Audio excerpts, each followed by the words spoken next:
I could feel something. I don't know if it was tension. Okay then. We're on Or episode 3 now. Imagine that. Like what a milestone. And you've been watching some great movies lately, I see. I have. You I experienced watched. Peak tonight.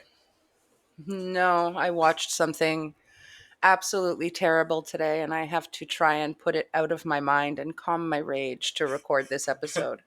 Yeah, I saw the half-star review. Yeah. So for those who are unaware, I watched Happy Gilmore today. Happy Sorry, Happy Gilmore Gilmore 2. 2. A very important distinction to make. And I feel rage. I feel anger. I feel violent. A lot of feelings. Damn. But I'm going to put all of that aside to talk about a movie that I actually love. Okay. Which is not Happy Gilmore 2, it's The Slumber Party Massacre. hell yeah. Peak Pizza, 80s horror. pizza, boobs, blood.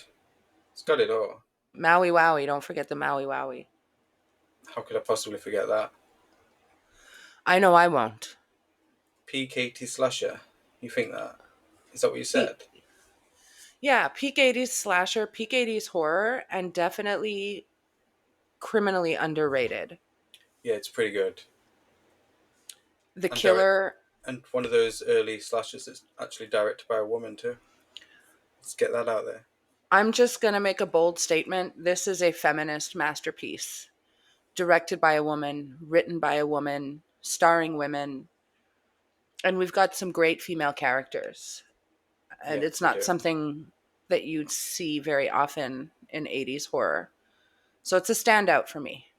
Yeah, I'm going to agree with you there. I mean, you're more qualified to make that judgment than me, for reasons, but I'll allow it. What reasons are those? Well, if you're a girl and I'm not, Okay, that's fair. yeah, I But can only yes, be I an ally to you in this. you are an ally. You're the best ally. Okay, let's not get too carried away. Unless you talk about you specifically. I'm talking about me specifically, Okay. but I'm sure there's other women who have gotten to know you who feel the same or not. I don't know. Oh yeah. Well, everybody loves me. That's the thing. I wouldn't go that far, but No. I love you And you love Slumber Party Massacre, which I and I enjoy. love Slumber Party Massacre. Let's get into it, shall we? If you're done glazing me, that is. You can carry on. I don't mind. When are we going to get to the episode where you glaze me? Phew, that sounds like a pretty special thing to do. How about episode 100? How about you choke? Wow. I'm Okay. sorry. No, you're not. You're not sorry. It's a little bit of the Happy Gilmore 2 rage bubbling up at the surface. But Yeah. yes, let's I don't think you've ever made an abusive comment towards me that you're sorry for. I think you own all of it. I say that there's a lot of friend on friend violence in our relationship. So let's just leave it at that. This cinematic masterpiece opens on Trish, who's waking up in the morning, and we get opening credit boobs. Hell yeah. How special is that? Pure 80s slasher. Right from the outset. Waste no time. It makes me think of Knocked Up It makes you think of because, Knocked Up. yeah, because Seth Rogen's character in Knocked Up is trying to like build a website database of all the nudity in cinema. Okay, I And remember now. there's a scene where he's watching Carrie and he mentions how special it is that there is opening credits, boobs, and bush in this movie because you don't get it very often. And I have to agree. Okay. That's a good reference that you just squeezed in there. That would have never occurred to me. I do remember that his whole plan was foiled by the realization that that website already exists. I forget what it's called. Shout out to Mr. Skin. Oh, of course you know that. Mr. Skin. Okay. I never used it personally. I didn't either. I don't even know if it still exists. I would But assume so. yeah, it's possible. I mean, it was definitely popular back in the day, but I don't know. We open with nudity. We open with Trish. She changes her clothes as mellow music plays on the radio, I believe. No, actually, she wakes up to the news report that Russ Thorne, a deranged patient from a local insane asylum, has escaped. And like any other unbothered Sure. teenage girl, she just changes the channel to the aforementioned mellow music. Oh, because I thought that it was playing mellow music and then was interrupted by the radio report.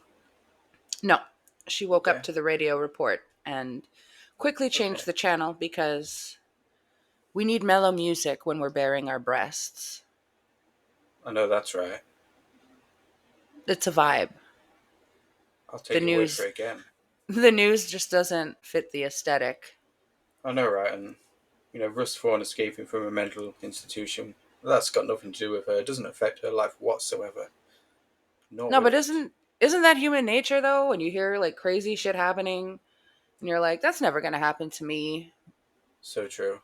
Could never be me. Well, it hasn't been so far, so generally it's a pretty safe bet. So we can't hold it against her too much, but on this occasion, she turns out to be wrong. Yeah, it's probably something she should have listened to because as we learn later, it does relate to her. It does concern her. But, hindsight's 2020. Hell yeah. From the opening credit boobs and the very important information that Russ has escaped, we see Trish outside her home with her parents, and that's when we learn that her parents are going out of town for Because the they're sick of her. weekend. Uh, I mean, it's possible. It's possible, I'm just but freewheeling now, making up my own plot. that's okay. We can do that. Can I? But Can in you just in lie about this reality, movie the whole time? no. Okay. I but in reality it's likely just a plot device because her and her friends are about to be stalked by a serial killer. So we can't have parents and police around when that's happening, right? Exactly. You got to get those people out of the way. It's not about them. This isn't their story. It's about It's not. teen girls getting harassed and murdered. Exactly. So Classic her slasher. well, that's it. So her parents are on their way out of town, but not before they let her know that her creepy ass neighbor will be checking in on her over the course of the weekend. Which I'm a little confused. Normally in a slasher, like specifically a whodunit slasher, they throw these creepy ass characters at you because they want you to question, like, oh, could it be him? Could it be them? It's a lot of smoke and mirrors, which is effective in a whodunit. This is not a whodunit. We Yeah, we know learn from the that outset who the killer is, and the movie doesn't deviate from that. There's no twist. they like name Russ Thorne. They give his government fucking name in the first 5 minutes of the movie. So it's a little. So the I creepy don't. neighbor's just there to be a creepy neighbor. Maybe it's just here's a creepy dude. But he's not. I don't think he's creepy. I think. Well, we'll get into that after. But like, There are I creepy think elements, but in there are terms of creepy his elements. character, he's not really. He's not like a lecherous old man or anything. He's not. Okay. Anyways, we then cut to the school, Trisha's high school, and we see two of her friends that are shooting their shot with a telephone repair woman. As you do. They're trying to figure out who they're going to ask to prom. And they see this pretty blonde telephone repair woman and they decide she'll probably be into them. I mean, spoiler alert, she's not, but She's friendly though. She takes she it all in good is. humour. She's nice, but that They're, could they're, just be customer service, yeah, yeah, they're not good at it. They don't succeed, but then neither does she, right? because she gets Randy meeked, doesn't she? Moments later, after they turn away. Randy meeked? Yeah, it's mixed. So she gets Yeah, Randy my bad. mixed, and it's such a shame. Like I want to know. I now need to know. It is my mission in life to know if Wes Craven ever saw this movie, whether or not he liked this movie, and if he truly took this telephone repair woman's death and used that as kind of a blueprint for Randy's death. Because she too gets pulled into a van and killed in a space that is so boisterous that we don't hear her screams. We don't hear anything, even though the van is rocking. Very similar to Randy. I'd be interested to know if it was directly inspired or if it's just a coincidence. I would hope that it's the former. We'll, we'll never know from him unless he's addressed it before. That's something I'm dying to know, and I feel like that question might never be answered for me. Yeah, just like Randy, she doesn't make it out of that van. Not alive, Except anyway. except she didn't get Randy Meeks. Randy Did she not? Meeks got telephone repair woman. Okay, that doesn't roll off the tongue quite as nicely, though. It doesn't, but this movie came But you're first, correct. so Chronologically speaking, you're right. Unless Wes Craven was bending time, which I don't think he was. well, you never know. He's the king of meta, right? So But yeah, the point is she's gone. She's done with. Her telephone repair days are over. The the telephones in that town, they're completely screwed now. It's yeah, over for them. Nobody's having conversations anymore. she's fixed her last telephone, and these two boys are just painfully unaware. Been there. Oblivious and horny. That's me.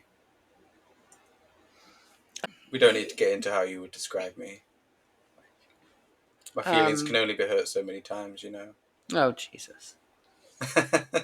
Fine. You're oblivious and horny. Thank you. I appreciate. Do you want to talk It's, about some basketball let's talk about some basketball, some 80s basketball. with those Just a, 80s basketball outfits that don't the, look comfortable? the terry cloth shorts, so tight that I can actually see the wedgies on screen, and there is not one bra to be found. Thank you, Amy Holden. I love you for this. Like, the aesthetic is just peak. It's pure 80s. So that's like men in 80s horror with the short shorts and the crop tops. You're never going to top it. Yeah, I know that you're a crop top enthusiast. I feel like you've posted about that several times. I am a crop top enthusiast. But on men specifically. I don't mind it on women, but like I need this 80s aesthetic to make a comeback. Okay. Um, for my personal gratification. Did you hear my dog bark then? I did, but it's okay. Okay. Anyway, the whole point of the basketball scene is to, I guess, set up for the rest of the story and introduce the conflict between a couple of the characters. It's not even conflict, it's snobbery. One of the characters even says it. We have new girl Valerie, who's my MVP of this movie, by the way. A final girl who does not get spoken about enough.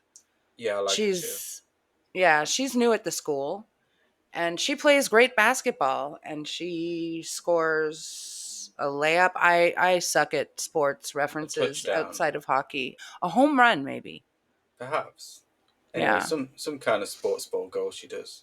She scores. She shot, she scored, whatever. Unlike Jeff. And Trisha's friends, well, not Trisha's friends, Trisha's one friend, Diane, is giving her the side eye. Yeah, because Diane's a little jealous. More than a little jealous. I mean, over basketball, really. But I guess there's a lot to be jealous of because Valerie is absolutely fucking gorgeous. So gorgeous. Pretty girl. And that's when we move into the best shower scene in any horror movie ever. Yes, I said that. Sorry, Alfred Hitchcock. Brave. Better than Psycho. It's different. I Better than get Terrifier 3. there's like 6 to 8 boobs in this scene. I don't even like the Terrifier 3 one that much. Don't know why I said that. Okay, so there was a lot going on in the Terrifier scene. Were there boobs in that one? I can't remember. Um, Did we there see was her boobs? there was certainly, but I can't remember right now whether there was boobs. I saw But inside there's that guy's butt. no right. But there's certainly boobs and butt in this scene that we're talking about. And is that your whole reason why it's a peak shower scene? No, I get it. It's relatable. It's sort of like a road trip. Remember Road Trip, where the women are just standing around naked and having conversations. Yes, but Road Trip was funny because the camera, while these women are talking, are zoomed into her boobs or her butt or her bush. And I'm just like, I can't keep it together in that scene. That's actually a really good scene. No, it's funny. But no, this one, look, I love Psycho. No shade. It's a joke. Maybe it's not a joke. I don't know. Is it better? It's two different things. Psycho is tension. It's two different vibes. But if we're talking sleaze and nudity, And great one-liners. I think your tits are getting bigger. That's a good. That's a good one. That's a compliment. that's a very nice compliment. I would assume But so, especially it, for a it high school girl. it's not just the boobs and the butt that make this scene special. It's the fact that they're all showering, so we get soapy boobs and soapy butt. The only thing we don't get is any girl kisses. It's a little that's what could have just brought this scene over the Yeah. top. I mean, it would have been a strange thing to sort of shoehorn in there, I guess. But Now no, kiss. yeah. I mean, if that's what you want to see, that's what you want to see. I don't see enough girls kissing in horror, so it's always what I want to see. I see everybody kissing in horror. I want orgies in horror. Let's go. Okay. You want Ty West to turn it up another level after X. I mean, that wasn't an orgy though. He was just I know filming that's porn. that's that's what I'm saying. You want it to be turned up. Let's go to the next Release level. the director's cut with full frontal from Jackson Hole. Oh, Now. okay. I want to see it. Just that scene. Where is it when he opens the door of the fridge and you see the shadow of his dick and it's massive. Oh my Holy days. shit. All right, we're going off on a tangent and You are. You're going somewhere. I don't have the luxury of being able to hop into a cold shower right now, so let's bring it back. Bring it back to the actual shower scene. The actual shower scene where Trish informs her friends that she wants to invite Valerie to her birthday party. And that's when Diane, the bitchy one, says that she doesn't like Valerie. She looks like she tries too hard. And doesn't she accuse Valerie of being a snob? Strangely enough. I think she makes an allusion to Valerie thinking she's better than everyone, but it's Kim that calls Diane a snob for her opinion on Valerie. And that's when Diane says that the best people are snobs, which Oh, okay. But anyway, agree to Valerie disagree. overhears all this, doesn't she? She overhears all of it, so by the time Trish So, makes her way over to extend an invitation, Valerie says no. yeah, I guess I get it. She also could have accepted the invitation out of spite and then just become a problem when she actually got there, but I guess she takes the more respectable route. She's not a troll, is Valerie.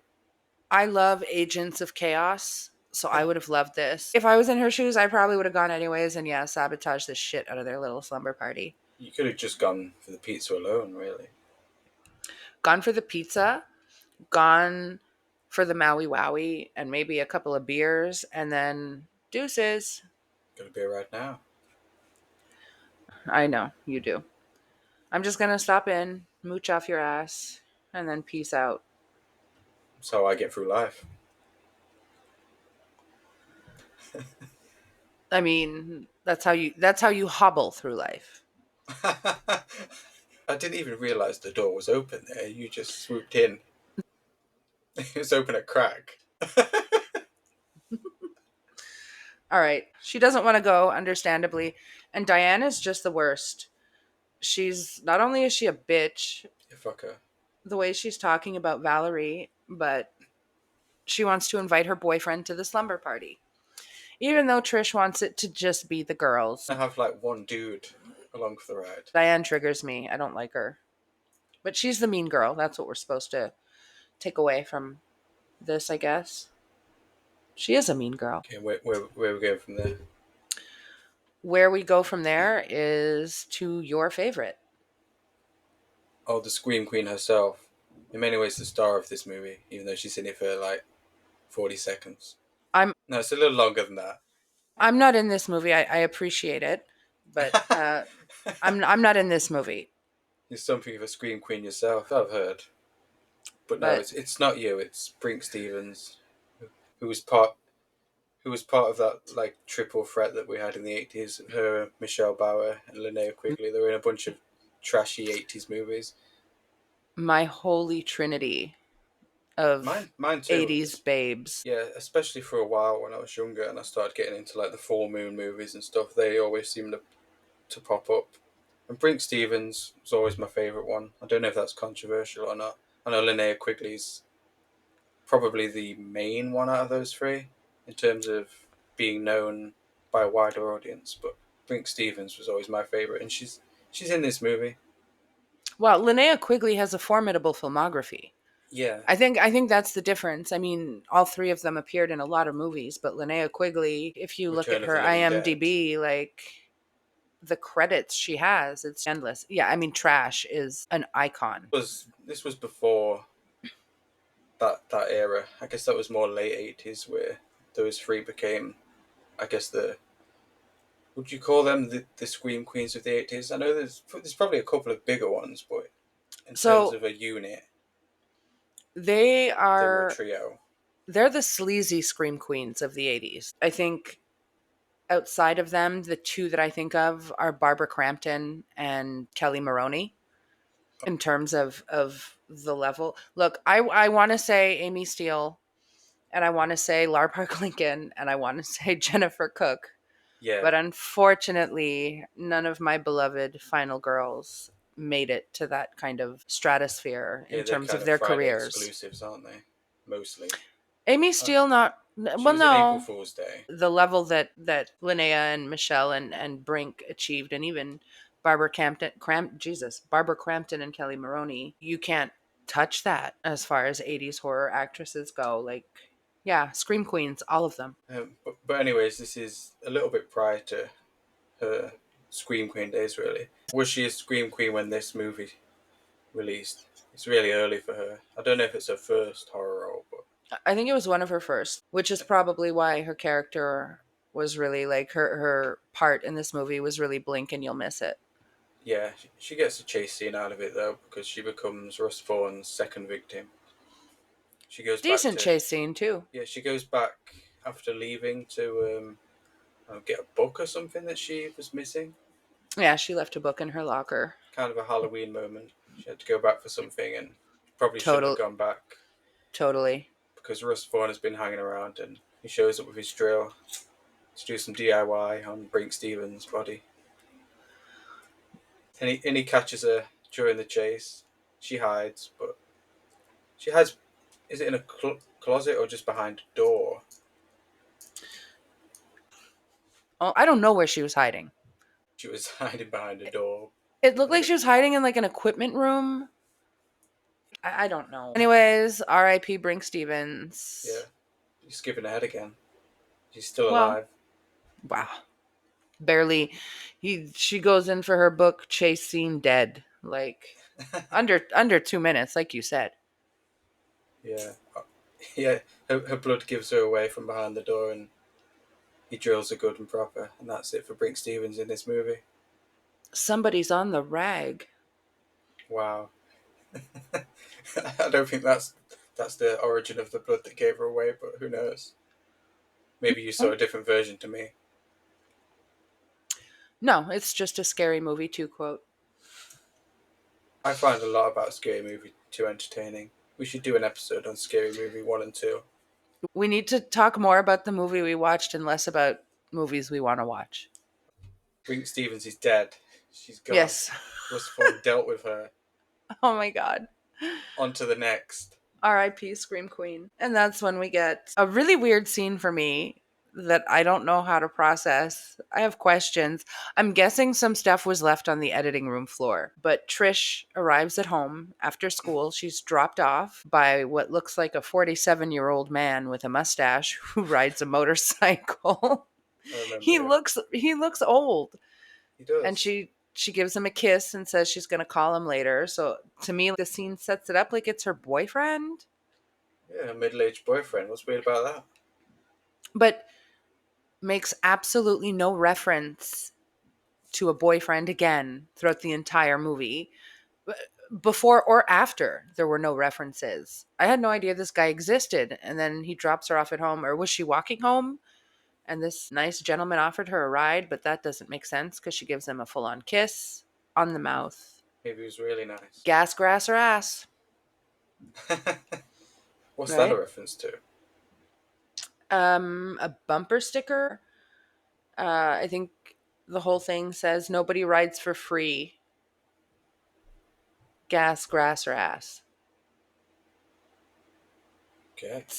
It's like a reference to how the mode of payment that somebody will accept in order to give you a ride. That's a really old reference, though. So he drops her off, kisses her goodbye, and then we never see him again. Kind of leaves me scratching my head. I don't know about you.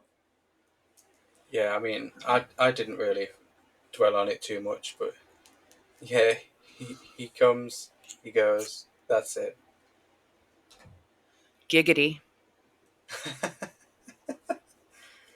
Marianne, behave yourself. I am. Trying to talk movies here. Get your mind out of the gutter. Then we get Diane walking home and her boyfriend, the boyfriend that she's trying to get Trish to allow to crash the slumber party, sneaks up on her. This And he, guy, name. you know what? For somebody who calls herself a snob, I'm very surprised that this is the guy that she's dating. He has an interesting face. He does. You know what? It's not the face, it's the hair. It's the curly red hair. It's a little bit of a mismatch for me. Yeah, he's not like Chris Evans and in Not Another Teen Movie, is he? Very different aura from And this he doesn't football player and he doesn't have a banana split for her, so that we know of. Maybe that's another scene that got cut out. please. You want that one put back in? No, Okay. I do not. That's fine. Nobody is ever going to top Chris Evans with a banana in his butt. You heard it here first, guys. And Diane tells her boyfriend that she's going to try and sneak him into the slumber party because they want to have sex. Yeah, how are you going to sneak him in? I mean, look at him. Stands out a mile away. You know, he's like 6 foot 19, red hair. She just wants him to be able to crash the party, and Trish is against it. Not the guy you want crashing your slumber party, really. Maybe a gay best friend would be acceptable, or somebody's funny little brother, but not this guy. Russ Thorne does eventually dispatch this guy. You can't beat Russ Vaughan. Like, I think of all the 80s slashers, he's probably the most formidable. And I know you agree. I we love Russ Thorne in this house, but I violently disagree. I thought you might, actually. I was being a little ironic when I said that you definitely agree. Shout out Jason You're a Michael Voorhees, girl. love No, of my that's right. life. Jason. Get away from the mic, Marianne. I'm about to fillet the mic. Damn. Yeah, that's how much she likes Jason, guys. Exactly. And don't anybody ever forget it. There's a Jason in this movie as well. He's in a magazine. Yeah, but that's later. I just thought I'd drop that in there. Yes, we do get a Jason name drop, but it's not my Jason, sadly. But we do get Coach Jenna, the basketball coach slash gym teacher, driving home after work. And she too turns off a radio report about Russ Thorne having escaped his mental institution. Everybody is just so happy to live like in pure obliviousness. Yeah, they tune into this radio station for the specific purpose of tuning out as soon as anything important gets reported. You're changing it when Yeah, they're talking about something that is may very affect pertinent you. to you. But she's unbothered. It's Friday night. She's going home. And when she does get home, she almost takes a drill to the face. Been there. Are we talking literally, figuratively? I'm just bullshitting, really. I'd say something, you know. She gets home and she almost takes a drill to the face by some incompetent repair woman who can't put a peephole in to save her own life because she's supposedly installing a peephole. Not very well. Yeah, I No. remember the peephole. No tip for her. When we started talking about this, I called it a feminist masterpiece. I feel like already we've seen two examples of that. We have a female telephone repair woman, we have a female handy woman. It's things that are not super obvious. And it honestly, like, I feel like every time I rewatch it, I notice more and more the female influence in this movie. Yeah, it's additional representation as compared to the average slasher movie where the female characters are generally just tropes. Exactly. But there's a variety here that's kind of nice, especially when you, like you say, you rewatch it multiple times and you notice different aspects of the characters that have been put into that movie. And and yeah, it's obviously relevant that the director's a woman, that the writer's a woman. It's reflected It not just in the is. characters, but in the conversations they have, in the way they respond to Russ Vaughn, giving them all this trouble. It's very good. For me, it's uncovering something new every time I watch it. So we obviously we watch every movie that we talk about on this podcast, and we this was no different. I've seen it Yeah, many times. I feel like I probably could have recorded this episode without the rewatch, but I will never miss an opportunity to rewatch it. yeah, you piece it together the more you revisit it. I can say without a shadow of a doubt that this is a very unique movie. As much as it's formulaic for an 80s slasher, boobs, blood, you can boil it down to its simplest points. It is in many ways unique, very unique.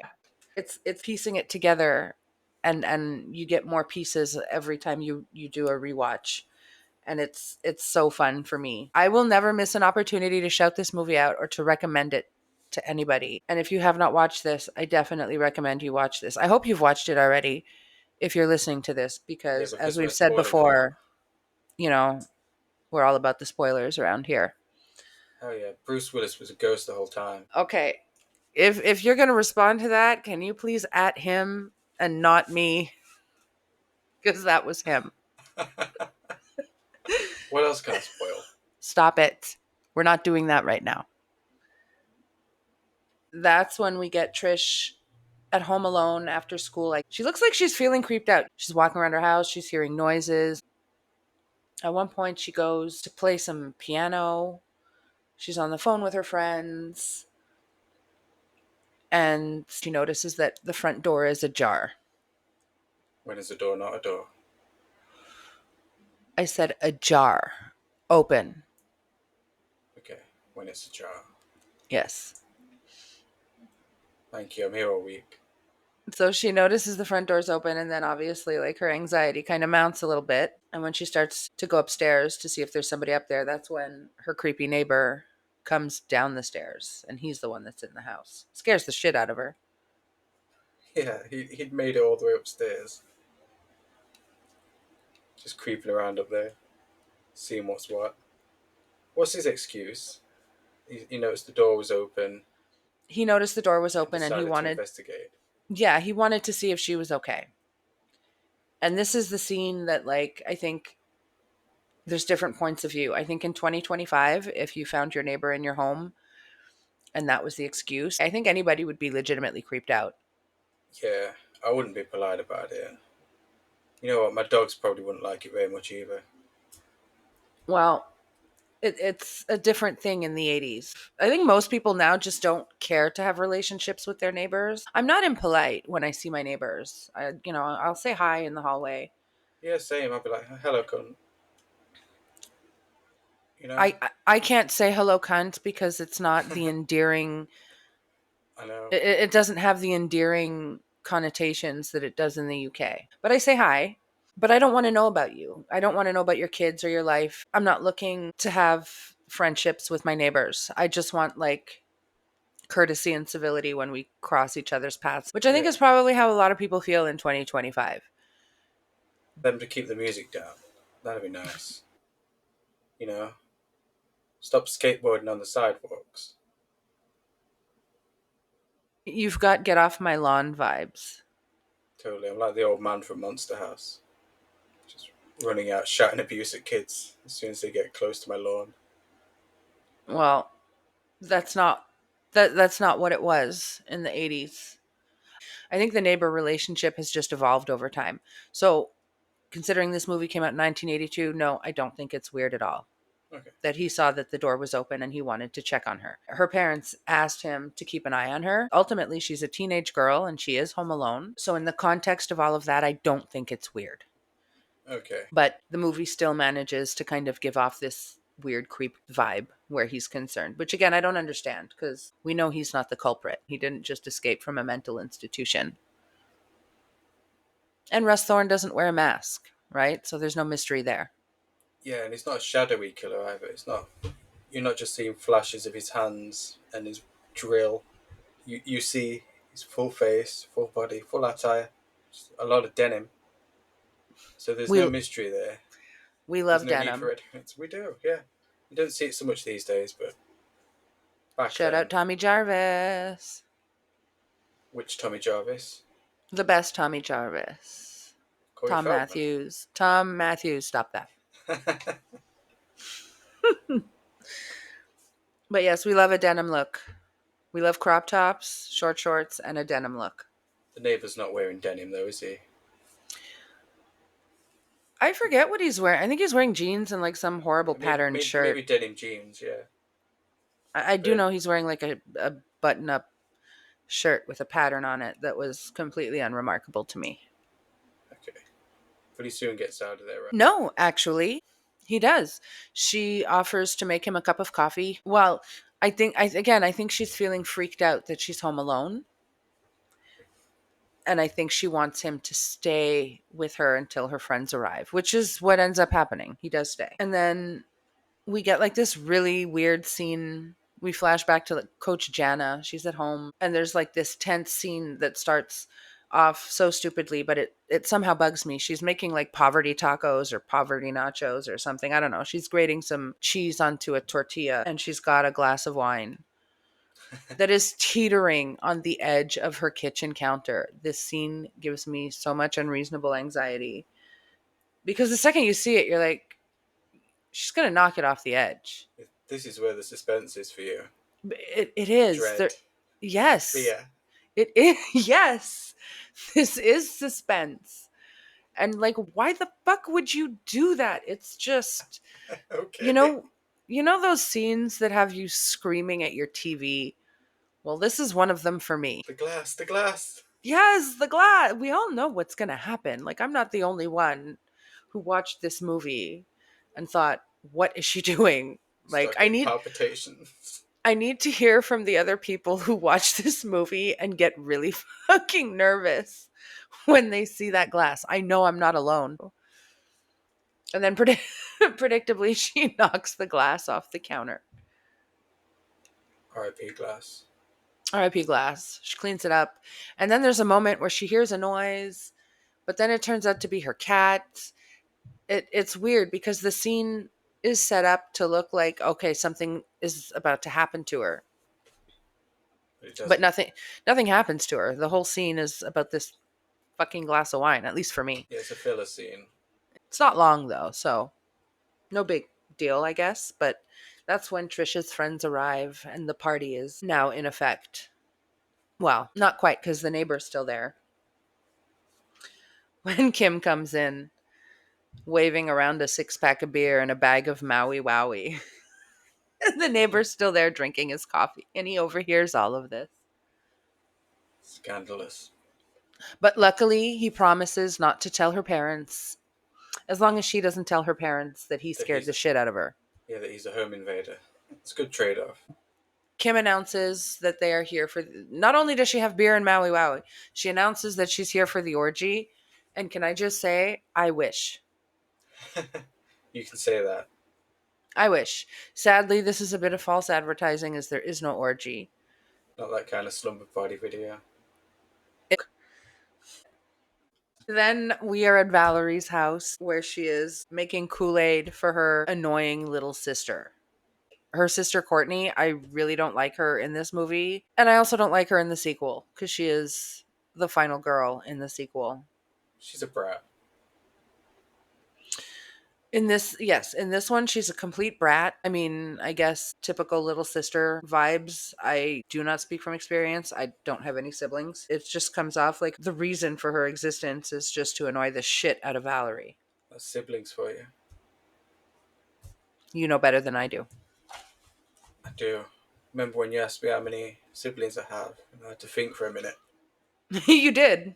And it's a big number too, like 7 or something. Yeah, 7. Jesus Christ. And I've Kill me now. got a whole tribe going. That's big growing up when it's just like you and your siblings and your parents. But then when people start getting married and having kids, no, fuck that. Hard pass for me. I'd love to have a sibling, but 7 with countless nieces and nephews.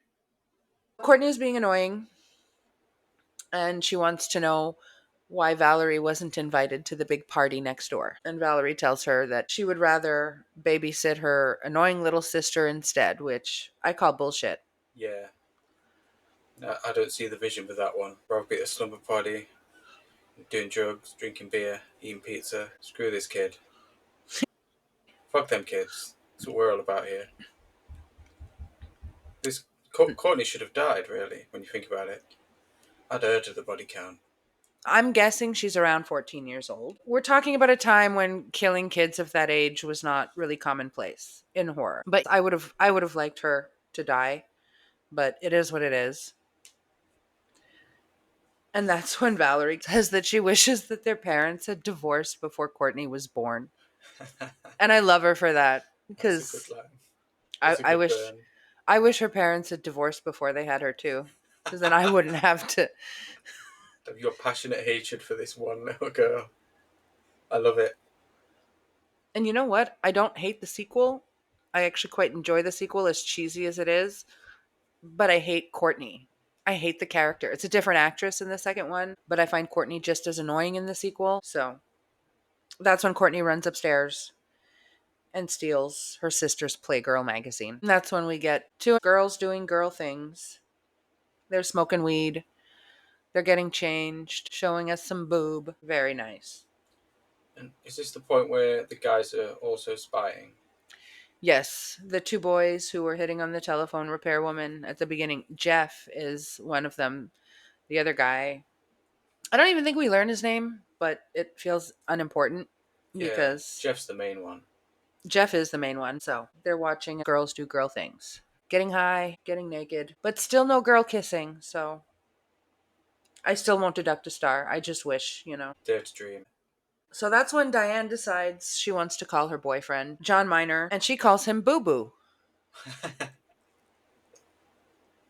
Hi, Boo Boo. Her friends are all listening on the phone. That's so nostalgic for me. Back when everybody had landlines and you can listen into people's conversations. So she calls him Boo Boo and asks him if he thinks she's getting better. We don't know at what. Yeah. Safe to assume, but it's so cringe. Basketball. Is she getting better at basketball? I don't think that's it. Okay. How good is John Miner though? I don't think he's the authority. Maybe he crushes that pussy. Who knows? But that's when the lights cut out at Trisha's house, and that's when they find out that the boys are spying on them because they go to the garage and they've taken fuses out of the fuse box. Yeah, and one of them gets punched in the face, and that's how they score their invite into the slumber party. It's Jeff that gets punched. She offers him some ice, so they get invited into the house, and all the girls are wearing their nightgowns at this point. Love to see it. Cinema. Fashion. And it's around this time that Diane's boyfriend arrives. They make out for a minute. We get a little bit of boob after she climbs into his car, but that ends quickly because she runs in to tell everybody that she's leaving to go with him to have some premarital sex. We love premarital sex. Drink some beer, have some weed, and have some premarital sex. Okay, well, I've got my beer. Work on the rest later. I've got my weed. So now it's a race between the two of us to get the third one complete. Well, you're going to win that race. And break. Don't you dare. Can you imagine? I'd leave you in the recording booth for 15, 20 minutes while I take care of business. I can believe it, actually, which is why I'm telling you, don't you dare.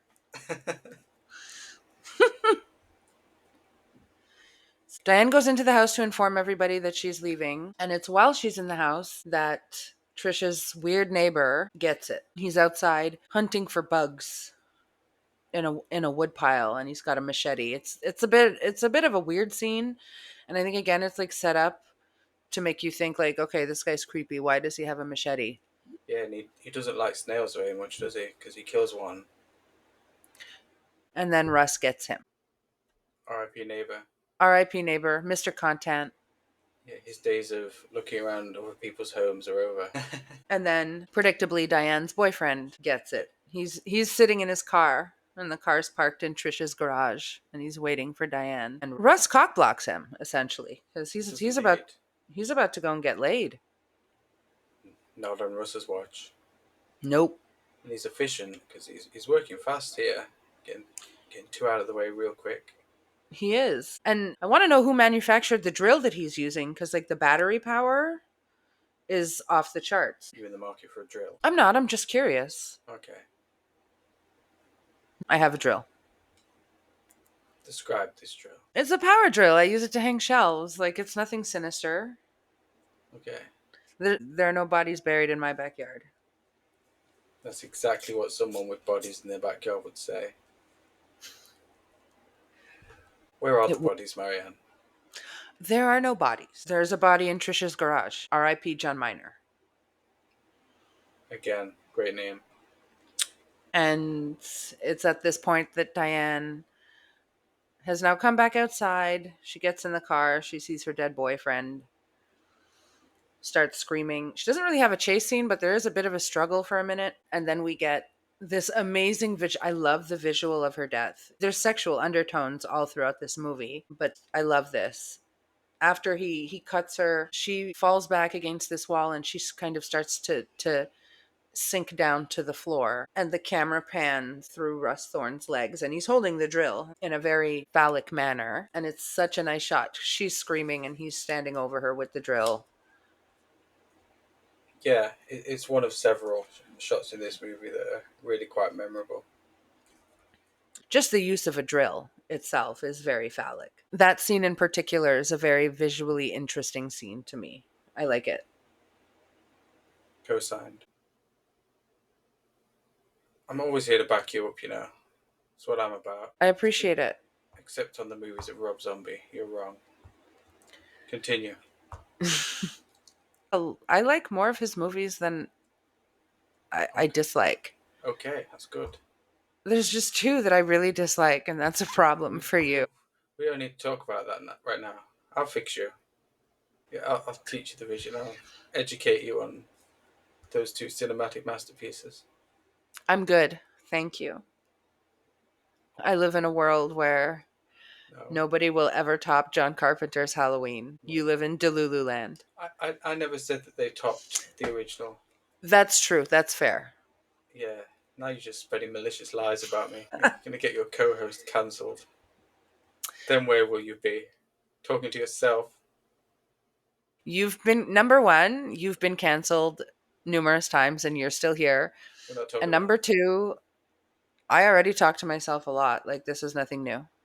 Yeah, sometimes I'll like join a call with you and you'll just be nattering away insanely. That's not true. Who's spreading vicious lies now? Where were we? Talking about phalluses. Well, no, our Drills. Diane is dead now. Yeah, So, she's done with. Fuck her. R.I.P. Rest in peace, you won't be missed. Oh Too much? my god. Holy shit, that escalated. Wow, dude. Rest in piss, you won't be missed. I Poetic, I right? I need to use this more in my life. Holy shit, I love it. Look, I think she was a bit of a bitch, so I think it's maybe a little strong. So let's just go with R.I.P. Diane. Yeah, we'll say R.I.P. Diane and not elaborate on what the P stands for. Stop it. I can't breathe. Never can she. Oh, wow. Okay. So R.I.P. Diane, and next door, surprise, surprise, Courtney is still being annoying. Valerie tells her not to rip the centerfold out of her Playgirl, So what does she do? and she rips the centerfold out of the Playgirl. This little bitch. And then the pizza arrives, and when they open the door, the pizza delivery guy has his eyes drilled out and he's dead. So for whatever reason, like, this is a weird choice, but they pulled the dead pizza delivery boy into the house before they closed the door. Yeah, I don't really understand the reasoning, but that, like you say, that's what they do. And they get the pizza as well. No They pizza do. left behind. And the reasoning be damned, because we're gonna see some queen shit in a minute. But R.I.P. Pizza Guy Thanks and for the free pizza. And coincidentally, while this is happening, Kim is on the phone with Coach Jana asking some question about sports. I'm not really, again, outside of hockey, I'm kind of useless. How many years has it been now in Montreal? Okay. Just asking. Searching for a new podcast co host as of right now. Anybody who's interested, inquire inside. Don't say that. You'll probably get offers. It's been quite a few years, but, anyways, Is it 31? That's the number I have 30, in my head, but it might be 32. incorrect. 32. It's even worse. Calm down. Nearly All my right. entire life. So Coach Jenna overhears all the screams before the line goes dead. And she's like, it's probably nothing. No, I'm lying again. no, I'm lying again. you are lying because Let's she not the stop. first actually the first thing she does is she calls Valerie and asks Valerie to go next door and check, but then she says, "Never mind, I'll make the trip myself." Yeah. Wasted phone call. Kind of, but it does serve to kind of raise Valerie's antenna a little bit of like, okay, something might be going on over there. But anyways, Jeff and guy number 2, Great name. they venture out heroically to go and get help. One out the back door, one out the front door, each of them with a knife. They figure, up their odds if they both leave at the same time. He can't get both of us, I'm pretty sure, is what one of them says. Exactly. And he surely doesn't. Right, Marianne? Well, yeah, he does Damn. actually. Spoiler Yeah. alert. Damn. Great plan there. I mean, the idea was there. The execution flopped a little bit. But Russ is efficient, as we've already established. It's like, not only is he a working man's killer, he's an effective one too. And Oh, this is where we get another Halloween callback, right? Where like a body flops out of the air, dangles in front of one of them before they get killed. yes. Right before Jeff dies, Diane's body falls down, hanging from like the rafters, I guess, in the garage. That's when Jeff gets drilled. RIP Jeff, except not RIP because he's not quite dead.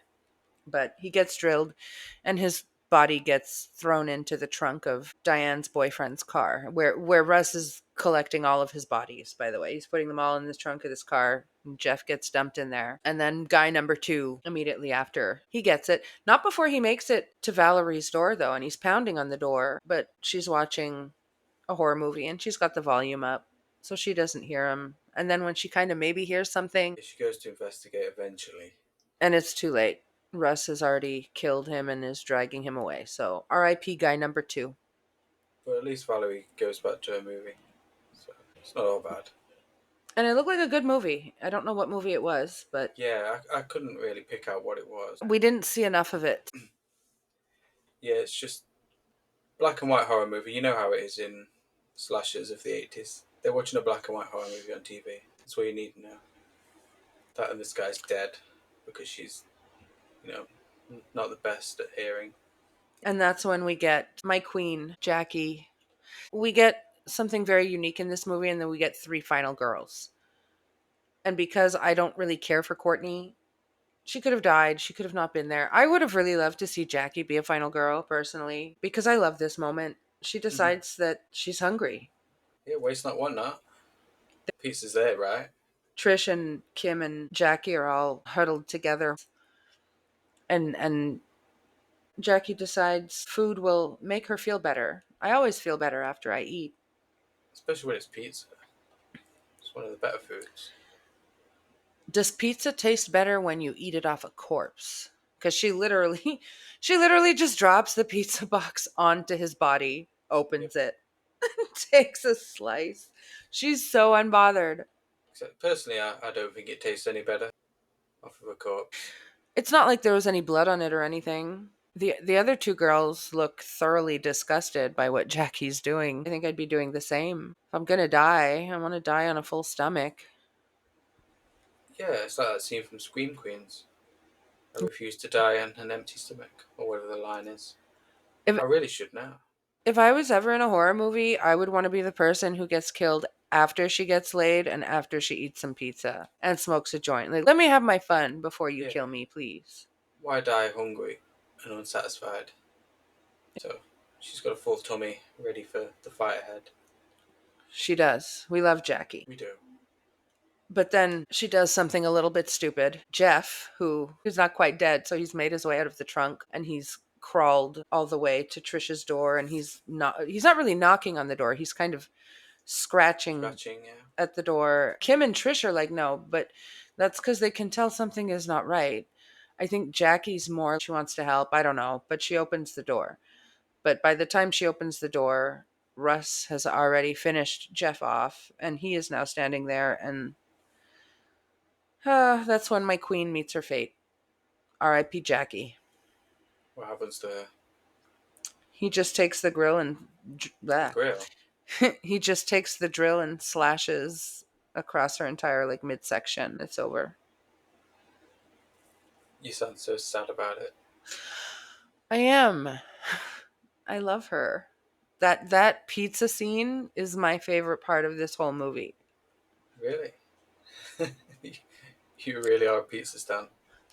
There's nothing bad here, but that scene every time, just I love it. It's so random, but it's funny. A girl has to eat after all. She died on a full stomach, so good for her, but my queen is dead. And that's when Kim and Trish run upstairs and barricade themselves in Trish's room, pile up all this furniture against the door. They're safe completely. It works. They are, except then we see that Russ has scaled the outside of the building and he's climbing into their window. Not so safe. Not so safe. And while he's slowly making his way towards them, because they do have their backs to the window, that's when Valerie starts knocking on the door.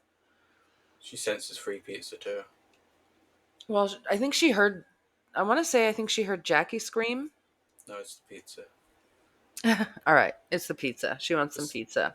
yeah, the smell just drifted across and through her window. It's possible. But she knocks on the door, and Trisha's instinct is to help her. She wants to let her in. She doesn't want her to be outside with, quote unquote, that guy.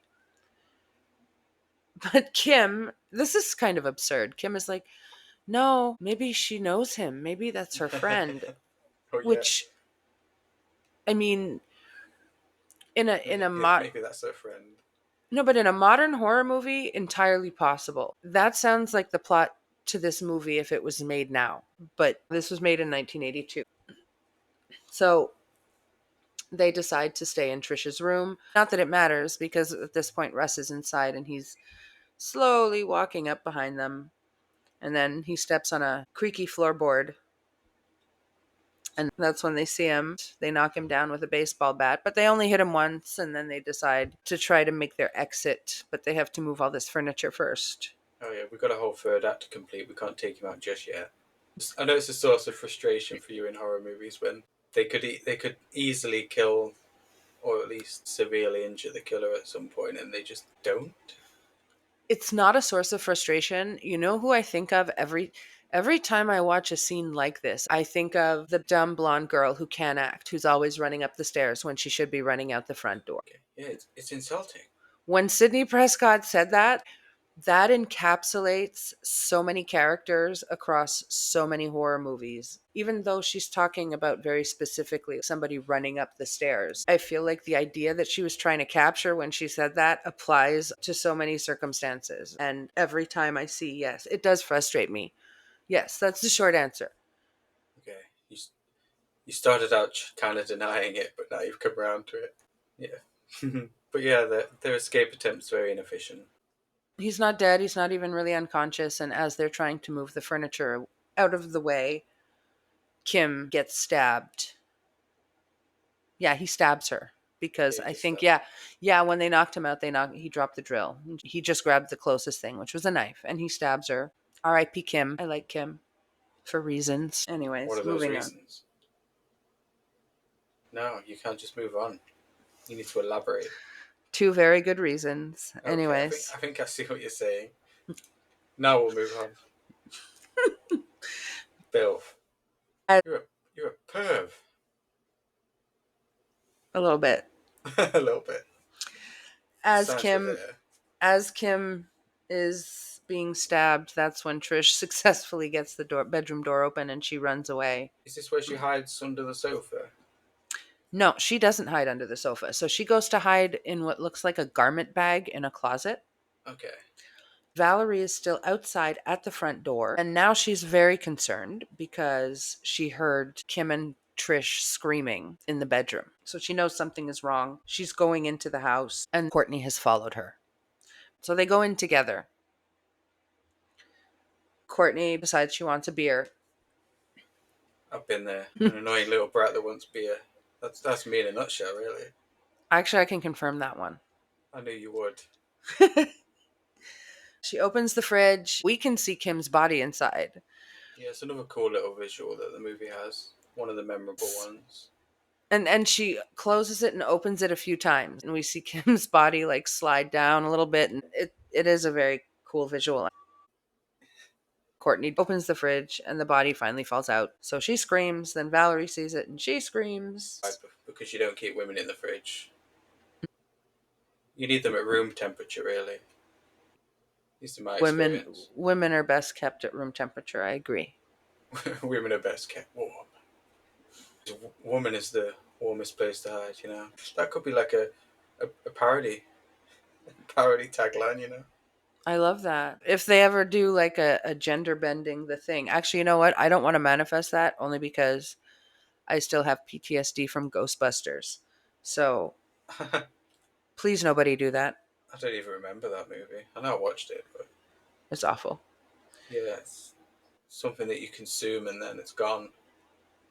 Pretty much. So after they find Kim, they both go running out of the kitchen, presumably to leave the house, but that's when Russ comes down the stairs. Valerie has like a little confrontation with him, and tells Courtney to run. But Courtney does not run. She's the one who goes to hide under the sofa. And then after her little confrontation with Russ, Valerie runs down to the basement to look for a power tool with a cord that's long enough to reach upstairs so she can battle Russ. Keep dreaming. While she's downstairs playing with tools, Russ is upstairs disposing of the pizza boy's body, which was under a blanket, and then he himself gets under that blanket. The old switcheroo. And the only person who knows this is Courtney, because she's under the couch and she sees him do this. You know who And doesn't know it? who? Coach. Coach Jenna. She's arrived to presumably save the day, and you know what? She puts up a damn good fight. Yeah, because she uncovers Russ's fake body under the blanket. Gets a little look at his face and he attacks, yeah. She's got like a fire poker, and yeah, she puts up a great fight. Yeah, she's got final girl energy for a few brief shining moments. Again, this is part of the woman-centric nature of this film, is even the characters that don't make it, they feel thoughtfully written and they're strong characters. Yeah, and they get their licks in. As opposed to the usual kind of background character that you would see. Several of the characters here, they're not just there to die, they do make a contribution, I guess, to the dynamic of the movie. And the coach is a really good example. She puts up a good fight, and that's when Trish finally emerges from her hiding spot and she stabs Russ. Not fatally, of course, but she stabs him, and that's when Coach Jenna pulls Trish away. She's trying to calm her down. And that's when Coach Jenna unfortunately gets drilled. R.I.P. Coach Jenna. You can tell that you really like the characters in this movie because you keep saying R.I.P. every time one gets it. You're the one who said nobody has to know what the P means. It's over for her. Valerie finally comes running upstairs with a machete. We love machetes. You especially. Me especially. But who doesn't love a machete? Yeah, I like machetes. They're pretty nice. I'm not gonna lie. Never owned one myself though. He just wanted his machete back, guys. That's a different movie you're thinking of. Yeah. That's Jason X, right? Oh yeah, see, I know these things. You do. You're good. You brainwash me. Watching a movie with you is not brainwashing you. Spends the whole time just telling me how great it is, guys. Doesn't let me think for myself. She's very controlling like that. When we met, Jason Goes to Hell was your favorite of the franchise. It wasn't my favorite. It was up there though. I think it was like top 3. It was top 3. It's not anymore. Like I saw the light when we did a rewatch. I was like, that was actually kind of poopy. Literally, we just watched the movie. That's it. I said nothing. I said absolutely nothing. And at the end of the movie, I remember you were like, oh God. It sucked. What was that? But anyways, this is when Valerie comes upstairs with her machete. She attacks Russ, chases him outside to the backyard. And gives his drill a rudimentary circumcision with her machete. Nice work. They're fighting. And he kind of gets the upper hand for a second, and that's when Courtney finally comes out to try and help Valerie, but like he swats her away like she's nothing. Easy fight for Russ there. But that then at least gives It's, Valerie the time to yes, regain the upper hand. it's enough of a distraction. And that at this point Trish comes out and they're fighting some more. It's unfair on poor Russ. They're ganging up on him. Poor guy. They're double teaming him. Two girls, one podcast host. Stop. No. I do not reference that ever again. Disgusting. Too much. Yes, emphatically yes, too much. Noted. In the scuffle, Russ ends up losing one of his hands, I believe. Yeah, he gets chopped off. So they're all scuffling. He gets his hand chopped off, and that's when he takes a flying leap towards Valerie, who's on the ground, and she just sticks the machete up in the air and he impales himself on it. R.I.P. Russ Thorne. Yeah, and that's it. That's it for Russ. He's finally been vanquished. That's it for Russ Thorne. And then the movie ends kind of abruptly. It's a little strange, but Trish, Valerie, and Courtney are all in Trisha's backyard, and they're all just traumatized, screaming, crying in this state of pure like shock and agony. It's been a And then rough all night. it's been a rough night. That's fair. It just ends on that note of them in their traumatized states. Yeah, like that's the story done with. Roll credits. It's not like I Know What You Did Last Summer was last week, where we get a couple of extra scenes tacked on at the end. This is just the end. They've killed Russ. It's over. That's the movie. Mid-credit and end-credit scenes did not exist in the 80s. Yeah, the Russo brothers were not involved with this. Okay, What? two things. First of Okay, all, Lord the Russo brothers are not responsible for the MCU. I'm not going to get into a Marvel debate with you at this very moment. I will Far From Home just is the best one. shut Go up. ahead. You haven't seen Homecoming. You cannot say that Far From Home is the best until you see Michael Keaton. Okay, yeah, that's the thing, guys. I'm watching the MCU movies out of order. I just don't care. Go ahead. To me, they are. Mid-credit and end-credit scenes are a thing and have been a thing since the beginning of Marvel, before the Russo brothers were even connected. This is Kevin's fault. You sound 100%. triggered right now. This is why I don't want to get into a Marvel debate with you right now. I do get very triggered. But you say things on purpose to trigger me. You have to own that. Infinity War. Not it. Go ahead. I I can feel. I can feel the rage and the frustration. Like, what's this Okay. asshole saying? Okay, but Go ahead. listen, Got this. Infinity War isn't my favorite of the franchise. Me neither. I think I've And mentioned it. oh, you went on a rant after we watched that one. You really hated it. Now, if you slander Endgame, then we're going to fight. That's just behind Far From Home for me, so it's okay. It broke my heart that you didn't like Ragnarok. I'm not going to lie. Anyways, this is Okay. turning into Yeah. This a is huge like thing. an end of episode tangent. But no, we don't have a mid credit or post credit scene here. It just ends on these three girls Yeah, on the that's floor, all of them in the fetal position, crying out. been there. Same. Haven't we all? So an easy 5 stars for me. I love this movie, Yeah, we have our biases. but this is definitely a classic for me, and it's criminally underrated. Russ Thorne is criminally underrated as a killer, and Valerie is criminally underrated as a final girl. I don't hate Trish. I don't hate Trish. I just find her unremarkable. Yeah, I feel like Valerie's the better character. And I like the performance as well. I like the performance from the actor playing Russ. Michael Villela, R.I.P. He passed away not too long ago. And Robin Still as Valerie, also no longer with us, sadly. When people talk about 80s final girls, the conversation very quickly goes to Nancy Thompson. Goes to the big ones, really. Nancy Thompson, Ginny, I'm not here to slander any of these final girls. I just wish Valerie was more part of that conversation because she is an interesting character to me. And Russ Thorne is an icon. But unfortunately, A denim clad icon. amongst the fandom, everybody seems to talk more about the driller Guitar guy. killer in part 2, Guitar Guy. Look, he's flashier, he's cheesier, he's campier, and Yeah, I in a way, love is more memorable. he is. And look, I love camp, but Russ Thorne is just, I mean, it's such a simple construct of a crazy guy who's escaped an insane asylum. It's very simple, but also very effective.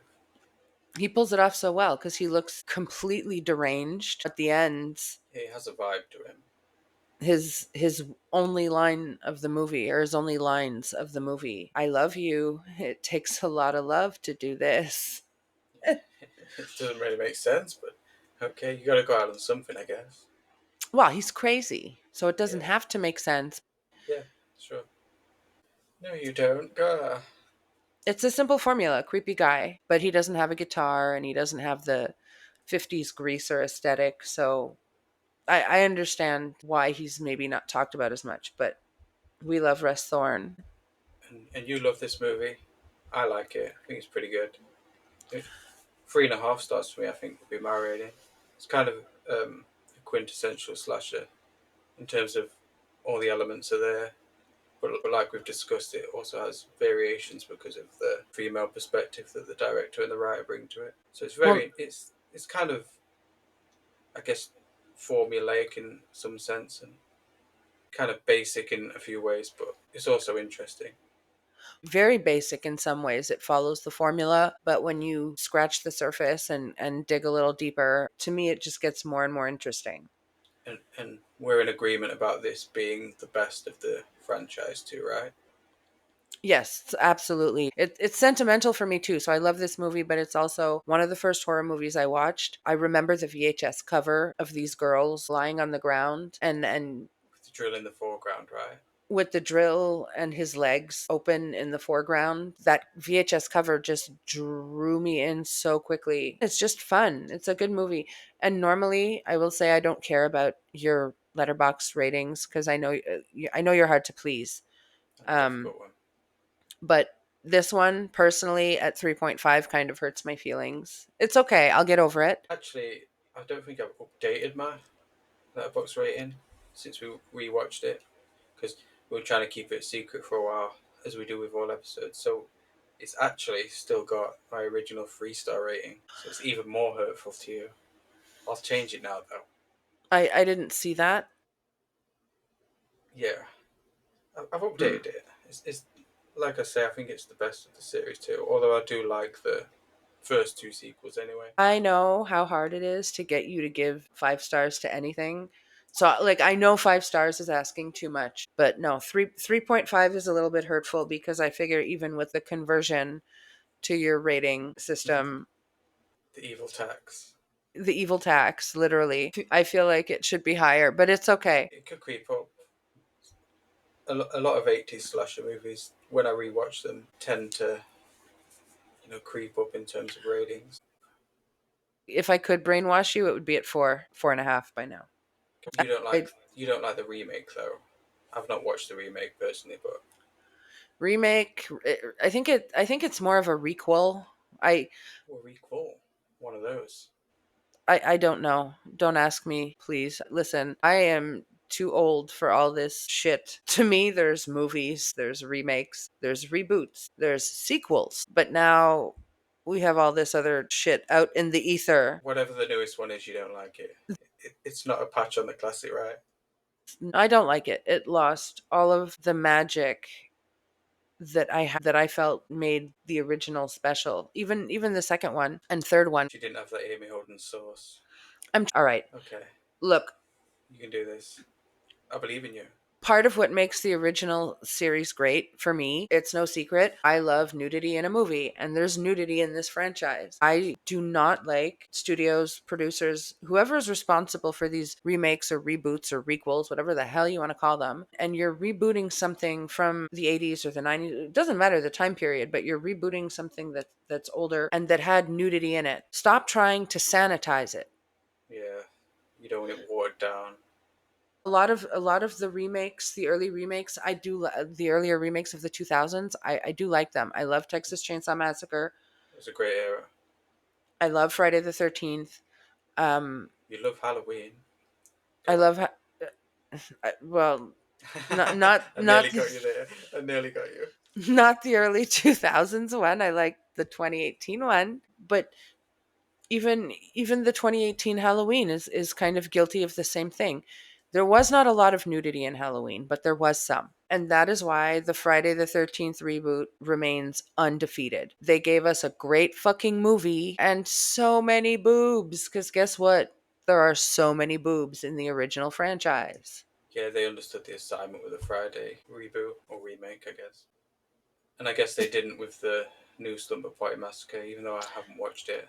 I can't really confirm what you're saying, but it sounds valid.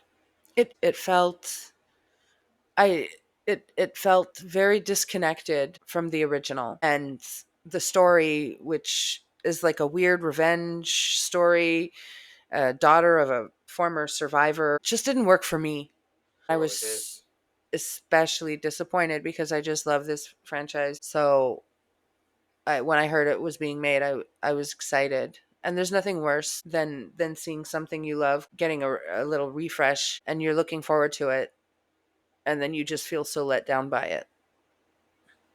At least we'll always have the classic, the original Slumber Party Massacre, which we've now covered. 5 stars. Love. I'll fix you and your rating in due time. I believe in you. Do you believe in me? That's the question. I do. Yeah, that's the Slumber Party Massacre done. I think. It I is. think we're done yapping for another week. We are done yapping. She's actually going to make me record another episode sooner than that, but you won't hear that for a while. Oh my god. Make you. I know, right? I'm so, Who utters the oh line, no, look how angry I'll she make is. her watch dot dot dot. It's true. That's But your line. Literally make. we'll unpack this another time. We will. For now, we're done with the Slumber Party Massacre. And I guess because it's a feminist masterpiece, as you say, it's only right that you, Marianne, finish the episode. Nobody wants to hear a man have the last say on this, do they? You're not wrong there. See, I'm very aware. That's me. And what that means, dear listeners, is that we will see you next Tuesday.